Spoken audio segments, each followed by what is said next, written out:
तर आम्ही गेलेलो होतो सुट्टीसाठी घरी आणि सुट्टीला आल्यानंतर घरचं वातावरण खूपच छान वाटतं, कारण खूप दिवसानंतर आल्यानंतर घरचं वातावरण एकच नंबर असतं. तर आम्ही आल्यासाठी मग म्हणजे सगळे एकत्र आलो. तर आईंनी मग आमच्यासाठी पुरणपोळ्या करायला सांगितल्या मावशींना, आणि इकडे पुरणपोळ्या पण चालू होत्या, भात पण झालेला होता आणि आमटी वगैरे चालू होती आणि आईंचं बाकीचे कामं चालू होते. इथं भार्गव पण झोपला होता आणि इथे मस्त देवांश आणि भार्गवची नंतर मस्ती सुरू होती. तर इथे आता झालेलं आहे आमरस, पोळी, आमटी, भात, मस्तपैकी स्वयंपाक आईंनी बनवून घेतला. आणि इकडे आमरस करत होते मी. मग आमरस झाल्यानंतर आईन त्यांची ॲनिव्हर्सरी होती, तर आईन त्यांची ॲनिव्हर्सरी पण आम्ही सेलिब्रेट केली.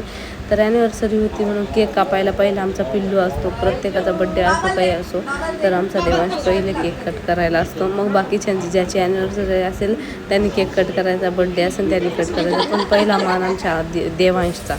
तर आता दुपार झाली होती आणि आमची झोप झाली आणि नंतर तुम्ही वातावरण बघू शकता घरचं. तर असा होता आजचा व्लॉग आपला शेवट.